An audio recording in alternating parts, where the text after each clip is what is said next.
سے ہم تلاوت کو سنیں گے عبرانیوں کے نام پولس رسول کا خط، اس کا 11واں باب 32ویں آیت سے 40ویں آیات تک باب کے آخر تک تلاوت کی جائے گی۔ عبرانیوں کے نام پولس رسول کا خط 11واں باب 32ویں آیت سے 40ویں آیات تک تلاوت کی جائے گی۔ کلام خدا میں لکھا ہے، اب اور کیا کہوں، اتنی فرصت کہاں کہ جدعون اور برق اور سمسون اور افتح اور داؤد اور سموئیل اور نبیوں کا احوال بیان کروں۔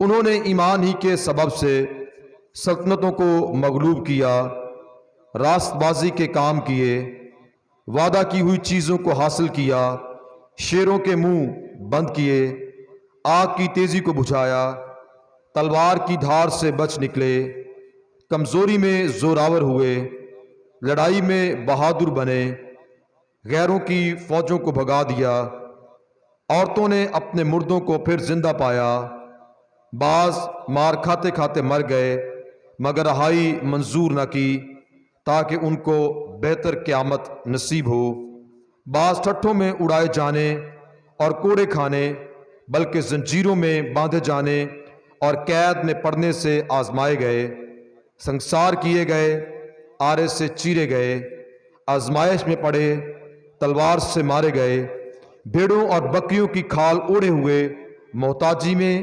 مصیبت میں، بدسلوکی میں مارے پھرے، دنیا ان کے لائق نہ تھی، وہ جنگلوں اور پہاڑوں اور غاروں اور زمین کے گڑھوں میں آوارہ پھرا کیے، اور اگرچہ ان سب کے حق میں ایمان کے سبب سے اچھی گواہی دی گئی تو بھی انہیں وعدہ کی ہوئی چیز نہ ملی، اس لیے کہ خدا نے پیش بینی کر کے ہمارے لیے کوئی بہتر چیز تجویز کی تھی تاکہ وہ ہمارے بغیر کامل نہ کیے جائیں۔ کلام خدا کا پڑھا اور سنا جانا ہم سب کے لیے برکت کا باعث ہو، آمین۔ کلام خدا کی خدمت کے لیے دعوت دوں گا بشپ صاحب کو، وہ تشریف لائیں اور خداوند کی آواز ہم سبوں تک پہنچائیں گے۔ اسی کے نام میں آپ تمام عزیزوں کی سلامتی ہو۔ میرے عزیزوں، آج جو حوالہ ہمارے سامنے پڑھا گیا ہے یہ کلام مقدس کا ایک ایسا خوبصورت حصہ ہے جو ہمیں ایمان کے متعلق سکھاتا ہے، اور عبرانیوں 11واں باب، میں عموماً عبرانیوں کے خط کے لیے یہ بات کہتا ہوں کہ پوری بائبل میں اور بالخصوص نئے عہد نامہ میں اگر میری سب سے زیادہ پسندیدہ کلام مقدس کا کوئی حصہ ہے تو وہ عبرانیوں کا خط ہے، اور میں جب بھی اسے پڑھتا اور اس پر غور کرتا ہوں تو ہمیشہ برکت پاتا ہوں، اور میں آپ کو بھی خاص طور پر جو نوجوان ہیں ان کو انکریج کرنا چاہوں گا کہ آپ ضرور گھر جا کر اس کو تسلی سے ختم کرنے کے لیے نہیں، بعض لوگ صرف بائبل مقدس کو اس لیے پڑھتے ہیں کہ اس کو ختم کر سکیں، اس کو تو کوئی بھی ختم نہیں کر سکا اس کو ختم کرنے کے لیے برائے مہربانی نہ پڑھیں کہ میں نے بائبل، ہاں اس کو مکمل کرنے کے لیے کہ ہم اس کو شروع سے آخر تک پڑھیں۔ بہت سے لوگ کہتے ہیں کہ جی میں نے بائبل کو اتنی دفعہ ختم کر لی ہے، ہاں پر میں اسے ختم نہیں، اسے کوئی دنیا کا انسان ختم نہیں کر سکتا۔ اس کو مکمل کرنے کے لیے، اس کے مطالعہ کو پورا کرنے کے لیے ضرور پڑھیں۔ اور عبرانیوں کے خط کے لیے I would want to encourage the young boys and girls کہ آپ ضرور اسے دیکھیں، آپ کو مسیحی ایمان کی بہت خوبصورتی اور بہتری سے سمجھ آئے گی۔ لازمی نہیں کہ ایک ہی دن میں، ایک ہی نشست میں، 2 دن میں، 3 دن میں غور کر کے لفظ بلفظ۔ آج کل تو بہت آسان ہے، آپ اگر کسی لفظ پہ اٹک جائیں آپ پوچھ سکتے ہیں، واٹس ایپ کر سکتے ہیں پادری صاحبان کو، اگر آپ کوئی گائیڈنس لینا چاہیں تو بے شمار آپ اس کو اگر سرچ میں چلے جائیں تو ان الفاظ یا ان اصطلاحات کی آپ کو بہت سے مطلب اور معنی مل جائیں گے۔ آج جو حوالہ ہمارے سامنے پڑھا گیا ہے وہ عبرانیوں کا خط، اس کا 11واں باب اور اس کی 32ویں آیت سے لے کر 40ویں آیت تک۔ جیسا میں پہلے بتا رہا تھا کہ عبرانیوں کا خط نئے عہد نامہ میں میرا پسندیدہ ترین، اور اس عبرانیوں کے خط میں یہ جو 11واں باب ہے، یہ ہمیشہ میرے لیے بڑا بابرکت رہا ہے۔ میں نے اس سے بہت برکت پائی اور اس سے بہت کچھ سیکھتا ہوں۔ آج بھی میرے عزیزوں، جیسا ہم جانتے ہیں کہ 16 اگست جو ہے یہ پاکستان کے مسیحیوں کے لیے ایک بڑا چیلنجنگ دن ہے۔ یہ ہمارے لیے بہت بڑے دکھ کا دن ہے، اور بہت سے لوگ اسے مسیحی قوم کے لیے جو پاکستان میں ہے یوم سیاہ کے طور پر مناتے۔ وہ دکھ اور درد جو زخم پاکستان کے مسیحیوں کو 16 اگست 2023 آج سے 1 سال پہلے ملا، اور اس سے پہلے کے جتنے واقعات ہم دیکھتے ہیں پاکستان میں ہوئے، اگر شانتی نگر سے ہم شروع کر لیتے ہیں تو میرے عزیزوں بہت سے ایسے واقعات ہمیں نظر آتے ہیں جب مسیحی لوگوں نے نہ صرف اپنے مال کا، نہ صرف اپنے جائیداد کا، اپنی چیزوں کا، بلکہ اپنی جان کا بھی نقصان اٹھایا اور دکھ اٹھایا۔ میں اکثر ایک بات کہتا ہوں کہ کلام مقدس کو جب تک ہم جانتے نہیں، جب تک ہم اپنے ایمان سے واقفیت حاصل نہیں کر سکتے، تب تک ہم ایمان میں مضبوط نہیں ہوں گے۔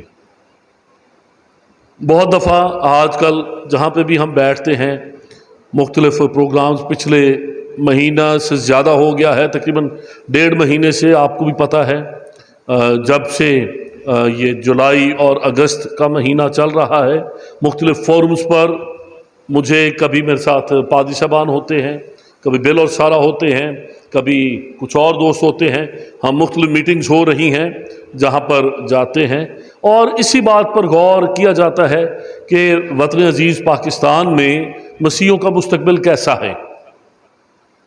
ہم آنے والے وقت میں اپنے بچوں کے لیے، اپنی آنے والی نسل کے لیے اس ملک میں کیا دیکھتے ہیں؟ پاکستان کے مسیحی محب وطن ہیں، وہ پاکستان کو پیار کرتے ہیں۔ مسیحیوں نے پاکستان کے قیام سے لے کر آج تک بہت اہم کردار ادا کیا ہے، خواہ پاکستان کی آئین سازی ہو، صرف پاکستان بنانا نہیں، پاکستان کے آئین کو بنانے میں بھی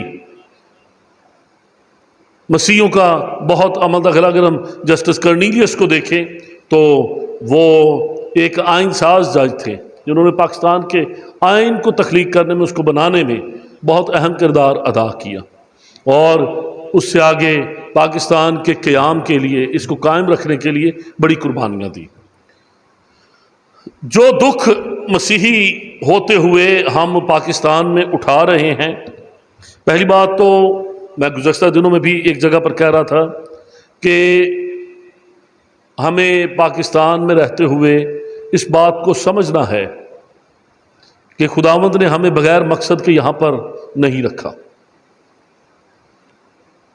پاکستان میں اگر ہمیں پیدا کیا گیا ہے، خدا ہمیں افریقہ میں بھی پیدا کر سکتا تھا، ہمیں جاپان میں بھی پیدا کر سکتا تھا، ہمیں چین میں پیدا کر سکتا، کیوں اس نے ہمیں پاکستان میں ہی پیدا کیا ہے؟ ہمارے بہت سے مسائل اور پریشانیاں حل ہو جاتے ہیں، ہمیں بہتر طور پر سمجھ آنا شروع ہو جاتی ہے اگر ہم خدا کی مرضی کو اپنی زندگی میں جان لیتے ہیں۔ جب ہمیں یہ پتہ ہوتا ہے کہ ہمارے اس ملک میں، اس سرزمین پر خدا نے ہمیں کیوں رکھا ہے۔ بعض اوقات ہم کہتے ہیں کہ ہم بہت تھوڑے ہیں، تو میرے عزیزوں ہمیں تو کہا ہی زمین کا نمک گیا ہے۔ نمک کسی بھی چیز میں بہت زیادہ نہیں ہوتا، وہ تھوڑا سا ہی ہوتا ہے اور وہ اس چیز کو ذائقہ دیتا ہے۔ کبھی ہم نے دیکھا ہے کہ آدھا کلو یا کلو گوشت پکا ہے، دیکھ کتنے کلو کی ہوتی ہے، 12 کلو گوشت ہوتا ہے، تو کیا اس میں اتنا ہی نمک ڈال دیا جاتا ہے؟ 10واں حصہ، شاید اس سے بھی کم، 5واں حصہ یا 2 حصے نمک جو ہے وہ ڈالا جاتا ہے۔ نمک ہمیشہ تھوڑا ہوتا ہے، لیکن وہ اپنا ذائقہ، اپنی تاثیر رکھتا ہے۔ آج کا جو حوالہ ہمارے سامنے پڑھا گیا ہے لکھا ہے اب اور کیا کہوں، اتنی فرصت کہاں کہ جدعون اور برق اور شمشون اور افتح اور داؤد اور سیمول اور نبیوں کا احوال بیان کروں۔ انہوں نے ایمان ہی کے سبب سے سلطنتوں کو مغلوب کیا، راست بازی کے کام کیے، وعدہ کی ہوئی چیزوں کو حاصل کیا، شیروں کے منہ بند کیے۔ میرے عزیزو، ہم ان شیروں کے منہ لڑ کر بند نہیں کر سکتے، ہم ان شیروں کے منہ صرف ایمان سے بند کر سکتے ہیں۔ کیا خیال ہے جب دانیل کو شیروں کی ماند میں ڈالا گیا، اگر دانیل صرف یہ سوچتا، وہ بہت عقل مند انسان تھا، اس وقت میں، اس دور میں، اس پوری سلطنت میں بادشاہ کے حضور دانیل سے زیادہ سمجھدار اور عقل مند انسان نہیں تھا۔ ایک وقت آیا کہ جب وہ بادشاہ ہیکل کے سارے ظروف اور برتن اور وہ سب کچھ جو غیر قوم بنی اسرائیل سے اور ہیکل سے اٹھا کے لے آئے، جب وہ اس میں شراب نوشی کر رہے تھے، بادشاہ اپنے مہمانوں کے ساتھ نشہ میں دھت تھا،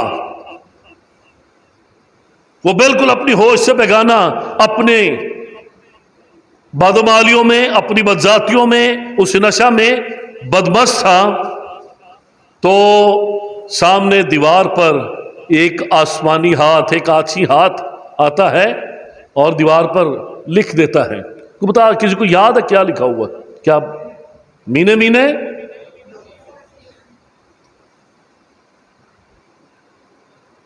میرے عزیزو، بادشاہ ایک دم گھبرا جاتا ہے، اور اتنا گھبرا جاتا ہے، اتنا ڈر جاتا ہے، لکھا ہے کہ اس کے جوڑ جو ہیں وہ چٹک گئے۔ ہم میں سے کسی کو بھی میرے خیال میں ابھی تک ایسے ڈر کا تجربہ نہیں ہوگا کہ جوڑ جو ہے وہ کھڑکنا شروع ہو جائیں، اس قدر کانپنا، تھر تھرانا، اور جب کوئی بھی اس کو پڑھ نہیں سکتا، وہ ڈر جاتا ہے، وہ گھبرا جاتا ہے، تو بادشاہ کی ماں آتی ہے، وہ کیا کہتی ہے کہ ماں کیوں جانتی ہے؟ کیونکہ اس کے شوہر کے دور میں، کہ تیرے باپ کے دور کا، یہاں پہ ایک بندہ ہے، ایک شخص ایسا ہے، فاضل الہوں کی روح ہے۔ دانیل اس میں فاضل الہوں کی روح تھی، اور وہ کہتی ہے کہ اسے بلا، وہ آئے گا اور تیرے لیے اسے پڑھ دے گا۔ وہ آتا ہے اور آ کر بادشاہ اسے پتہ نہیں کیا کیا لالچ دیتا ہے، یہ ملے گا، یہ ملے گا تجھے، شاہی خلعت ملے گی، سونے کا طوق تجھے ملے گا، اور تو دوسرے درجے کا حاکم ہوگا، تو یہ کرے گا، وہ کرے گا، میں ایسے کر دوں۔ وہ کہتا ہے نہیں بادشاہ سلامت، یہ سب کچھ تجھے ہی مبارک ہو، مجھے یہ کچھ نہیں چاہیے۔ لیکن وہ کہتا ہے کہ سلطنت تجھ سے لے لی گئی ہے۔ اب ایسا عقل مند شخص جب اس کو شیروں کی ماند میں ڈالا جاتا ہے، وہ اپنی عقل پر بھروسہ نہیں کرتا، وہ اپنی طاقت پر بھروسہ نہیں کرتا، بلکہ وہ خداوند خدا کے ساتھ ایمان میں وفادار رہتا ہے۔ آج ہماری خدا سے دوری، خدا کے گھر سے دوری، ہمیں اس سے بھی زیادہ دکھ دیکھنے پر لے آئے گی اگر ہم آج ایمان کو نہیں پہچانتے۔ دانیل ایمان کے وسیلہ سے شیروں پر غالب آیا۔ خداوند خدا نے ان شیروں کے منہ، اگر دانیل جا کر، جیسا میں نے پہلے کہا کہ وہاں پر ان شیروں کے سامنے جا کر ان کے منہ پکڑنے کی کوشش کرتا، وہ شمشون بننے کی کوشش کرتا۔ آج سے چند ہفتے پہلے ہم شمشون کے متعلق سیکھ رہے تھے کہ کیسے وہ شیر کو جبڑے سے پکڑتا ہے اور پھاڑ دیتا ہے۔ اگر دانیل شمشون کی مانند کرنے کی کوشش کرتا تو وہ اتنے سارے شیر کیا کرتے، کیونکہ اس میں تو شمشون والی طاقت نہیں تھی، دانیل میں شمشون والی طاقت نہیں تھی۔ کیا ہونا تھا؟ شیروں نے اسے مار ڈالنا تھا۔ لیکن جب وہ شیروں کی ماند میں جاتا ہے تو خداوند خدا شیروں کے منہ بند کر دیتا ہے۔ کیوں؟ دانیل کی زندگی پر غور کریں، کتنی دفعہ وہ اپنی کوٹری میں جاتا، کتنی دفعہ جاتا تھا دن میں دعا کے لیے؟ 3 دفعہ۔ بڑا خوبصورت زبور ہم گاتے ہیں، شام صبح دوپہرہ نو میں فریادہ گزرانا۔ خداوند کے کلام میں ہمیں یہ ذکر ملتا ہے کہ دن میں 3 دفعہ دانیل جاتا تھا، اور ایک کھڑکی جو کس طرف کھلتی تھی؟ ہیکل کی طرف کھلتی تھی، وہ رخ کر کے خداوند سے دعا کرتا تھا۔ میرے عزیزو، ہم اپنی زندگی میں کتنی دفعہ دن میں خداوند کو یاد کرتے ہیں؟ یا ہمیں صرف خداوند خدا اس وقت یاد آتا ہے جب ہم کسی مشکل یا مصیبت میں ہوتے ہیں؟ ہمیں اپنی شکر گزاریوں میں بہت سے ایسے عزیزوں کو جانتا تھا، آج بھی جانتا ہوں، جو اپنے سٹرگلنگ پیریڈز میں ہماری زندگی میں ایک جد و جہد کا دور آتا ہے، مشکلات کا دور آتا ہے۔ جب بچے چھوٹے ہوتے ہیں، کمانے والا ایک ہوتا ہے، گھر کے اخراجات بھی ہوتے ہیں، تعلیم کے اخراجات بھی ہوتے ہیں، تب ہمیں ہر سٹیج پر خداوند خدا کی ضرورت ہوتی ہے۔ بار بار پادری صاحبان سے بھی رابطہ ہوتا ہے، چرچ میں بھی درخواستیں آتی ہیں، لیکن جو ہی ہم اپنی پرواز میں اوپر آ جاتے ہیں تو پھر آہستہ آہستہ ہمارے نزدیک خداوند خدا کی، خدا کے گھر کی، خدا کے لوگوں کی، خداوند کے خادمین کی اہمیت کم ہوتی جاتی ہے۔ ہم کہتے ہیں اچھا وہ ایک ٹائم تھا، اب کوئی بات نہیں، ضروری نہیں ہے۔ میرے عزیزوں، یہاں پر لکھا ہے کہ انہوں نے ایمان ہی کے سبب سے سلطنتوں کو مغلوب کیا، راست بازی کے کام کیے، وعدہ کی ہوئی چیزوں کو حاصل کیا، شیروں کے منہ بند کیے، آگ کی تیزی کو بجھایا، تلوار کی دھار سے بچ نکلے، کمزوری میں زور آور ہوئے، لڑائی میں بہادر بنے، غیروں کی فوجوں کو بھگا دیا، عورتوں نے اپنے مردوں کو پھر زندہ پایا۔ یہ ایمان ہی سے ممکن ہوا۔ آج سے 2 دن پہلے جب سانحہ جڑا والا کے لیے ہم ایک عبادت میں اکٹھے تھے، ساہیوال شہر کے بہت سے خادمین،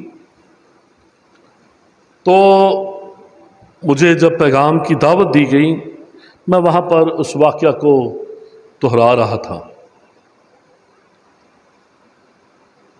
جب صدرک، میثق اور عبدنجو، یہ 3 لوگ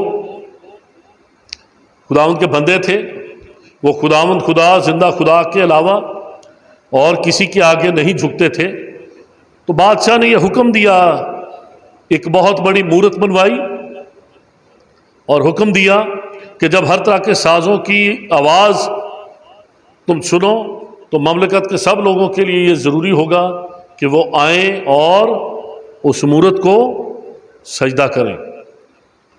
آہستہ آہستہ دیکھیں میرے بیٹے اور بیٹیوں، نوجوانوں، خاص طور پر اس بات کو سننا، حالات کو اس طرف موڑا جا رہا ہے، آہستہ آہستہ وہ آج کل کیا ماحول بنایا جا رہا ہے۔ کیسا ماحول بنایا جا رہا ہے کہ اپنے ایمان کے بنیادی ستون جو مسیحی ہوتے ہوئے ہمارے ایمان کے بنیادی ستون ہیں، ان کا اقرار بھی جرم تصور کیا جائے گا۔ مثال کے طور پر میں خداوند یسوع مسیح کو خدا کا بیٹا مانتا ہوں۔ جب میں یہ بات کہوں گا کہ میں یہ مانتا ہوں، میں ایسا سمجھتا ہوں، میرا ایسا یقین ہے، تو آہستہ آہستہ جو حالات پیدا کیے جا رہے ہیں وہ یہ ہے کہ میں نے جرم کیا ہے۔ ایسی سوچ کے ساتھ آپ دعا کے علاوہ، ایمان کے علاوہ اور کسی چیز سے مقابلہ نہیں کر سکتے۔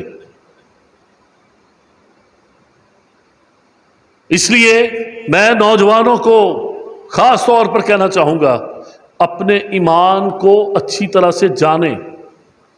انسان ایمان میں رہ کر تبھی مضبوط ہوتا ہے جب وہ اس کے متعلق واقفیت رکھتا ہے۔ جب وہ ایمان کے متعلق واقفیت رکھتا ہے، جب تک آپ یسوع مسیح کو شخصی طور پر نہیں جانیں گے، کیسے آپ اس کے ساتھ محبت رکھ سکتے ہیں؟ یسوع مسیح کے ساتھ محبت رکھنے کے لیے یہ ضروری ہے کہ آپ یسوع کو جانتے ہوں۔ اگر ہم یسوع کو جانتے ہی نہیں تو ہم اس کے ساتھ کیسے وفادار رہ سکتے ہیں؟ یاد رکھیں کہ ابتدائی کلیسیا کے ایمانداروں نے، اگر آپ گھر جا کر عبرانیوں کا خط اس کا 11واں باب پڑھیں گے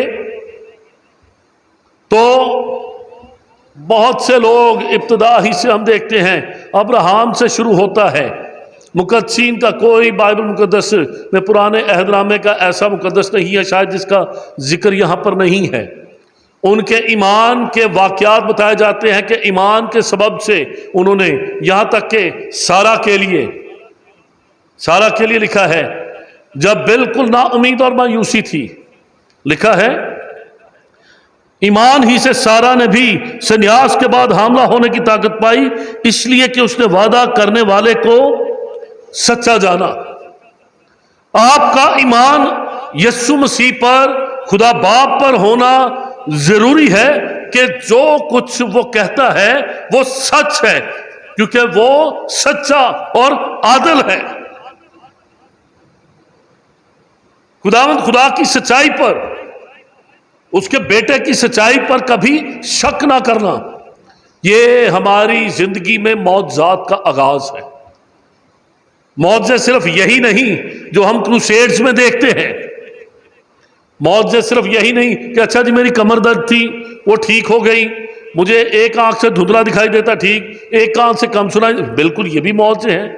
لیکن میرا کہنے کا مطلب یہ ہے کہ صرف یہی معجزے نہیں، بعض اوقات ہماری زندگیاں چلتا پھرتا زندہ معجزہ ہوتی ہیں۔ ایک تبدیل شدہ زندگی اس دنیا میں سب سے بڑا معجزہ ہے۔ جب ایک انسان وہ پرانی انسانیت کو ترک کر کے ایک نیا مخلوق بن جاتا ہے، پرانی چیزیں جاتی رہیں، دیکھو وہ نئی ہو گئیں، اب سے جو مسیح یسوع میں ہے وہ نیا مخلوق ہے، وہ بدل جاتا ہے، وہ پہلے جیسا انسان نہیں رہتا۔ ایسی تبدیلی صرف اور صرف ایمان کے وسیلے ممکن ہے۔ اور ایمان کس چیز پر، ایمان کس بات پر ہے؟ ایمان اس بات پر ہے کہ خداوند یسوع مسیح میرا خداوند ہے۔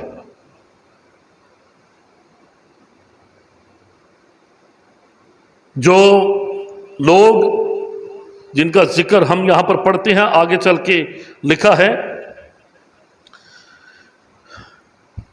بعض مار کھاتے کھاتے مر گئے مگر رہائی منظور نہ کی کہ ان کو بہتر قیامت نصیب ہو۔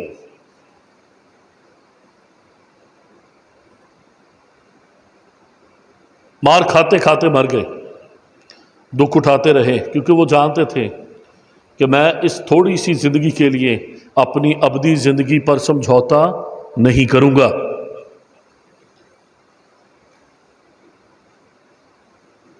صرف پاکستان کی بات نہیں، جو لوگ گلوبل آئے رکھتے ہیں، جن کی نظر عالمی امور پر ہے، وہ جانتے ہیں کہ ایمانداروں کے لیے اب ہر جگہ پر مشکلات پیدا ہو رہی ہیں۔ وہ کوئی بھی ملک ہے، ایمانداروں کے لیے ہر جگہ پر مشکلات پیدا ہو رہی ہیں۔ لکھا ہے بعض ٹھٹھوں میں اڑائے جانے اور کوڑے کھانے بلکہ زنجیروں میں باندھے جانے اور قید میں پڑنے سے آزمائے گئے، سنسار کیے گئے، آرے سے چیرے گئے، آزمائش میں پڑے، تلوار سے مارے گئے۔ بہت سے لوگ جب ایمان کی باری آتی ہے تو ہم خود بھی محفوظ رہنا چاہتے ہیں، اپنے بچوں کو بھی مضبوط اس کو بہت سے لوگ جب ایمان کی باری آتی ہے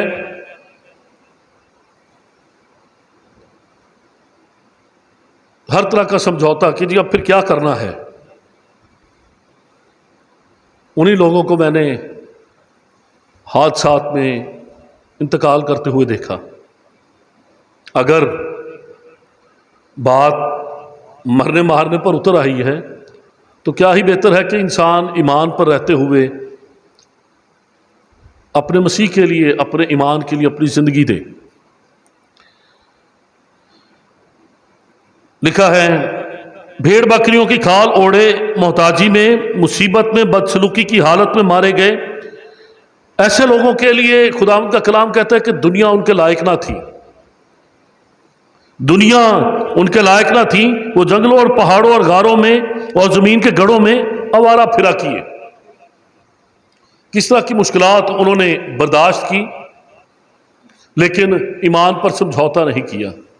ان تمام لوگوں کا جن کا ذکر ہم پڑھ رہے ہیں ابتدائی کلیسیا میں، انہوں نے صرف اپنی زندگیاں اس لیے نہیں دی کہ وہ یہ سمجھتے تھے کہ خداوند یسوع مسیح ایک انقلابی شخص ہے۔ آج کل جو تصور دینے کی کوشش کی جا رہی ہے وہ یہ ہے کہ خداوند یسوع مسیح ایک ایسا انقلابی شخص تھا جو دنیا میں انقلاب لانے کے لیے، اور وہ ایسا لگتا ہے کہ جیسے کوئی بہت بڑا کوئی سماجی کارکن ہے۔ بے شک خداوند یسوع مسیح نے اپنی زندگی میں سماجیات کے ان تمام کمزوریوں کو، ان حصوں کو بھی ٹچ کیا، اس نے ان کو بھی درست کیا جن کی اس معاشرہ میں درستگی کی ضرورت تھی۔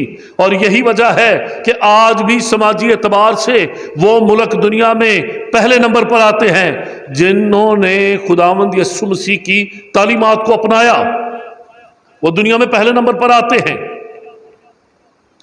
لیکن یہ خداوند یسوع مسیح کی پہچان نہیں، یہ اس کا انٹروڈکشن نہیں۔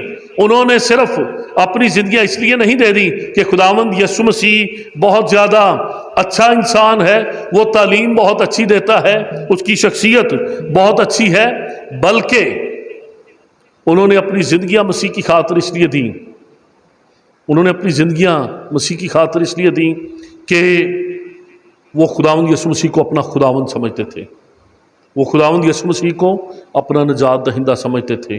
وہ سمجھتے تھے اور جانتے تھے کہ ہمیشہ کی زندگی صرف اور صرف خداوند یسوع مسیح کے پاس ہے۔ میرے بہنوں اور بھائیوں، بچوں، اپنی زندگی میں خداوند یسوع مسیح کو صرف اپنا رہنما یا اپنا لیڈر یا اپنا استاد ہی نہ سمجھیں، بلکہ اس کو اپنا نجات دہندہ اور اپنا خداوند جاننا ضروری ہے۔ ابلیس ہمیشہ آپ کی حوصلہ افزائی کرے گا کہ آپ خداوند یسوع مسیح کو اپنا خداوند اور نجات دہندہ ہونے کے علاوہ اور کچھ بھی سمجھ لیں، ابلیس کو کوئی پرابلم نہیں، وہ بالکل آپ کی تائید کرے گا، آپ کے ساتھ ہوگا۔ لیکن جو ہی آپ خداوند یسوع مسیح کو اپنا خداوند بنائیں گے، جو ہی آپ اس کو اپنا نجات دہندہ بنائیں گے کہ دنیا میں نجات خداوند یسوع مسیح کے علاوہ اور کسی کے پاس نہیں، تو وہ آپ کا مخالف ہو جائے گا۔ یہ وہ لوگ جن کا ذکر ہم 32ویں آیت سے لے کر 40ویں آیت تک عبرانیوں 11 باب میں پڑھتے ہیں، یہ سب کے سب وہ لوگ تھے جنہوں نے لوگوں سے ایک قدم آگے بڑھ کے اس کو صرف ایک اچھا استاد نہیں، صرف معجزے کرنے والا نہیں، صرف مدد کرنے والا نہیں، اچھی باتیں کرنے والا نہیں، انقلابی نہیں، بلکہ خداوند اور نجات دہندہ سمجھا، یہ وہ لوگ تھے۔ آج میرے عزیزوں، میں صرف اس بات کے ساتھ ختم کرنا چاہوں گا، خداوند یسوع مسیح ہماری زندگی میں ہمارے لیے کیا ہے؟ ہم خداوند یسوع مسیح کو کیا سمجھتے ہیں؟ ہمارا ایمان کیا ہے؟ ہمارا ایمان صرف یہی ہے کہ ہم اگر بہت کہلا کر پادری صاحب کے کہنے پہ، ماں باپ کے کہنے پہ، بہن بھائیوں کے کہنے پہ، یا چلے خود بھی اپنی تحریک کے ساتھ ہی ہفتے میں ایک دفعہ چرچ آ جاتے ہیں، اس کے بعد خداوند کے گھر سے ہماری کیا وابستگی ہے؟ ہم مسیح کے لیے کیا کر سکتے ہیں؟ کسی بھی شخص سے محبت کا پیمانہ یہ نہیں کہ ہم اس کو دن میں کتنی دفعہ آئی لو یو کہتے ہیں، کتنی دفعہ اسے ٹیکسٹ کرتے ہیں۔ اپنی زندگی میں جب ہم غور کرتے ہیں تو محبت کا پیمانہ یہ ہے کہ میں اس شخص کے لیے، اس انسان کے لیے، اس شخصیت کے لیے، اس پرسنالٹی کے لیے میں کیا کر سکتا ہوں؟ میں اس کے لیے کیا کچھ قربان کر سکتا ہوں؟ میں اس کے لیے کیا کچھ چھوڑ سکتا ہوں؟ میں اس کے لیے کیا کچھ دے سکتا ہوں؟ آج اپنی زندگی میں جائزہ لیں کہ میں اپنے مسیح کے لیے کیا کر سکتا ہوں، میں مسیح کے لیے کیا چھوڑ سکتا ہوں، میں مسیح کے لیے کیا دے سکتا ہوں۔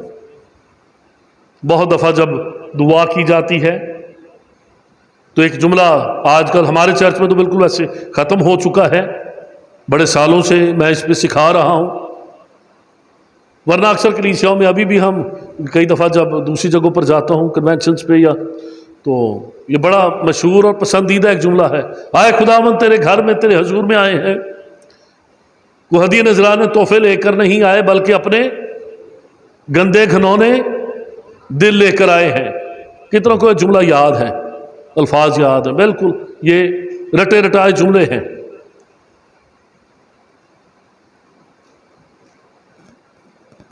ایماندار ہونے سے پہلے، ایماندار بننے سے پہلے تو یہ جملہ چل جاتا ہے، لیکن جب آپ خداوند کے بیٹے اور بیٹیاں بن جاتے ہیں، جب آپ توبہ کر کے نئے سرے سے پیدا ہو جاتے ہیں، تو پھر یہ جملہ ناقابل قبول ہے۔ اگر یسوع ہمارے دل میں، ہماری زندگیوں میں رہتا ہے تو پھر ہمارے دل کو گندا اور گھنونا نہیں ہونا چاہیے۔ میری خداوند سے دعا ہے کہ خداوند آج کے اس پیغام کے وسیلہ سے ہمیں ایمان کو اور بہتر طور پر جاننے کی توفیق عطا کریں، ہم اپنے ایمان کو پہچانیں، اپنے ایمان کے متعلق سیکھیں۔ خداوند یسوع مسیح جو خداوند خدا کا اکلوتا بیٹا ہے، جو پوری دنیا کا نجات دہندہ ہے، جو میرا نجات دہندہ ہے، جس پر ایمان رکھنے کے وسیلہ سے میں ہمیشہ کی زندگی پاتا ہوں، میں اس کو اور بہتر طور پر جان سکوں۔